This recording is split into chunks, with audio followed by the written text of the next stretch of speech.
Hey, what is up guys, MKBHD here, and today Apple finally unveiled their new iPhone, the iPhone 7 and iPhone 7 Plus. And as you probably noticed, a lot of the leaks are true. The model I showed was super accurate, the articles you saw were right, so it's a very familiar looking iPhone, but there were a few surprises, so this is everything you need to know that's new and different this year. These are the 10 new features of the iPhone 7. Number 1 is the new design.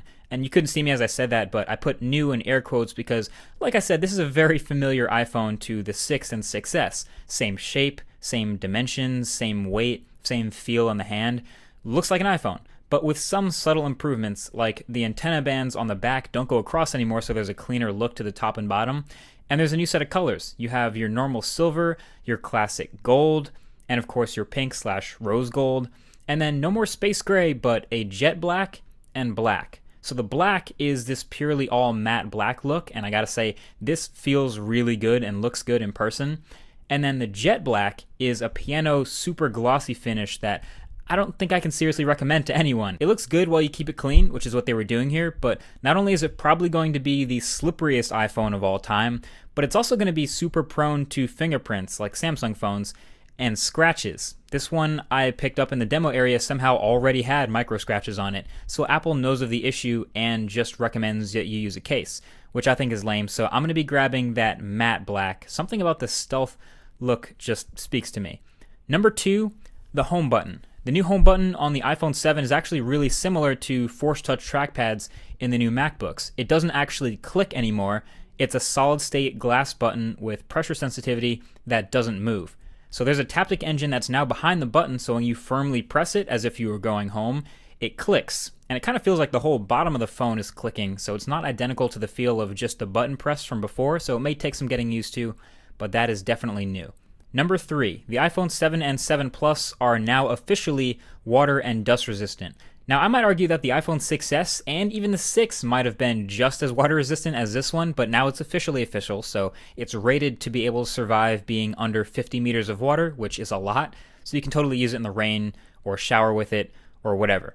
Number 4 is the new camera or cameras on the back. The iPhone 7 has a new 12 megapixel camera with f1.8 aperture, optical image stabilization on both phones, the 7 and the 7 Plus, and a couple other things like the new image processing chip, quad LED flash, and raw image capture, which is awesome, and a beautiful new big camera bump on the back of the phone. There's also a new 7 megapixel front-facing camera that actually looks a lot better than previous iPhones, so if you're into selfies, this is a real upgrade in that department. So that's neat and everything, but the real camera upgrade is in the bigger phone, the iPhone 7 Plus, which has 2 of these new 12 megapixel cameras, but with different lenses in front of each.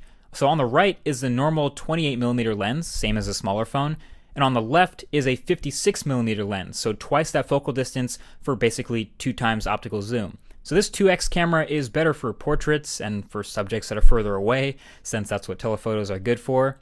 And in the camera software, there's also now a button to just switch actively between the lenses, so 1x zoom for the normal lens and 2x for the telephoto lens. And then there's even a slider sort of wheel that lets you smoothly use digital zoom to transition between them.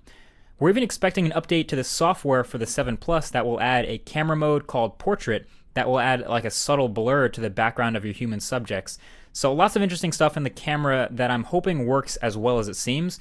No doubt I'll be hitting that hard in the full review of this phone.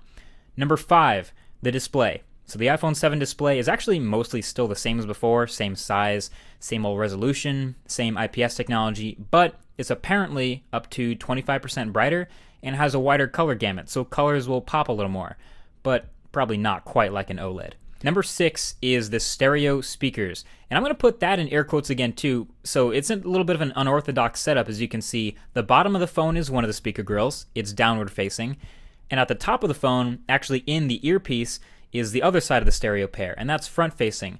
So yeah, it's a bit weird, but technically that makes these stereo speakers. No idea how good they sound yet. Gotta test that when I get it.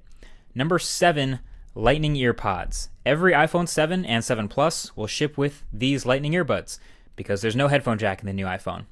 Yeah, I know, we saw it coming, but it's still kind of weird to actually see it happen. But yeah, Apple will join Motorola in shipping every phone with an adapter. This one's a little lightning to audio jack adapter that will also retail for $9, which is good to know because you're probably going to lose it.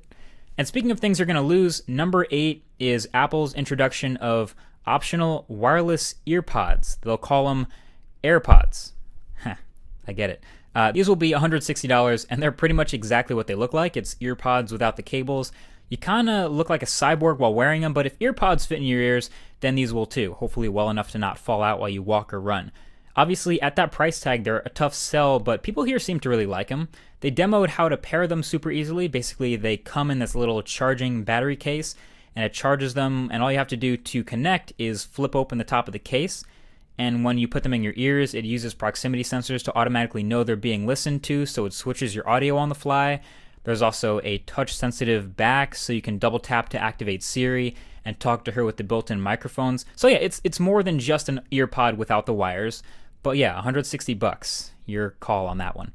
Number 9 was a minor one, a small update to Apple Pay to work in Japan. And last but not least, number 10 is the new specs. The iPhone 7 has a new A10 Fusion chip inside, which is a few benefits. Better performance with the CPU, and better GPU performance as well for better gaming.